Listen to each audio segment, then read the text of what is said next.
میں ادب سے سوال آپ کے سامنے رکھتا ہوں، شاید تلخ ہو یہ، نشتر ہو یہ، لیکن عزاداری کیوں؟ شہادت تو بہت بڑا مقام ہے خانم، اس میں عزاداری کیوں؟ بسم اللہ الرحمن الرحیم۔ میں انتہائی معذرت خواہ ہوں، میری آواز بہت زیادہ خراب ہے، تو آپ کو میری آواز سنائی دے رہی ہے؟ جی بالکل ہیلو، بالکل۔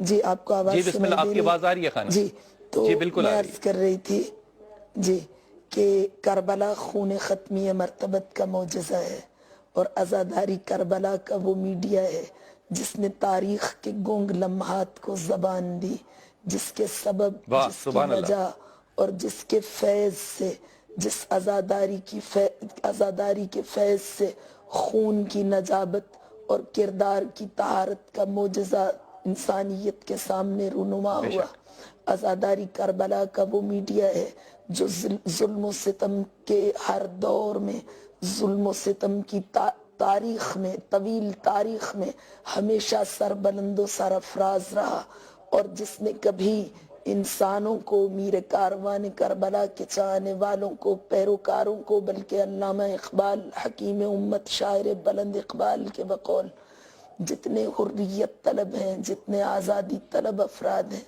ان کو کبھی ظالم طاقتوں کے سامنے جھکنے نہیں دیا۔ یہ عزاداری بے کے شک۔ فیض سے جب بھی کبھی کربلائیوں پہ واہ۔ کوئی وار ہوتا ہے تو ان کے پیکر خاکی میں وہ آفاقی نظریہ اور زیادہ قوت و طاقت کے ساتھ جگمگانے لگتا ہے جس نظریہ امن و سلامتی کی محافظ کربلا ہے۔ عزاداری نے اس خزانہ عامرہ کی حیثیت اختیار کر لی ہے جو منبر اعزاز سے اب قرآن، نہج البلاغہ کی تفسیر، تشریح اور تبیین کے ذریعے معارف کی ترسیل کا ذریعہ بن چکا ہے۔ تو یہ عزاداری واہ واہ واہ۔ مقاصد انبیاء کی، مقاصد بعثت انبیاء کی محافظ ہے۔ یہ حفاظت کرتی ہے ان اعلیٰ و عرفہ مقاصد کی سبحان اللہ۔ جن مقاصد کو بچانے کے لیے میر کاروان کربلا نے کربلا میں اپنے سر کی قربانی پیش کی۔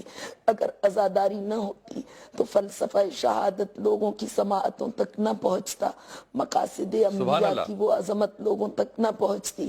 اسی لیے ڈاکٹر علی شریعتی نے کہا کہ حسین ابن علی اپنی شہادت کے خطیبوں کا قافلہ مدینے سے لے کر اپنے ہمراہ چلے تھے۔ وہ عزاداری ہی تھی جس کے ذریعے سے کوفہ کا بازار، جب جناب سیدہ زینب وہاں پہ پہنچی تو آپ نے اپنے اثر انگیز خطبوں سے بازار میں ایسی کیفیت برپا کر دی کہ وہ عزا خانہ بن گیا۔ بازار شام میں پہنچی تو دربار شام میں انقلاب برپا ہو گیا۔ تو یہ عزاداری ایک بہت مؤثر ذریعہ ہے اہداف انبیاء تک رسائی کا، وہ اعلیٰ و عرفہ واہ واہ اہداف سبحان جن کی اللہ۔ تکمیل کے لیے، وہ پاک و پاکیزہ مشن جس کو آگے بڑھانے کے لیے فرزند زہرا نے اپنی قربانی دی۔ تو یہ عزاداری تو ایک بہت زیادہ مقدس چیز ہے۔ اگر یہ نہ ہوتی تو لوگ کیسے آگاہ ہوتے فلسفہ شہادت سے؟ کیسے پتہ چلتا کہ ملوکیت کیا ہے اور امامت کیا ہے؟ کیسے پتہ چلتا کہ خلافت الہیہ کیا ہے؟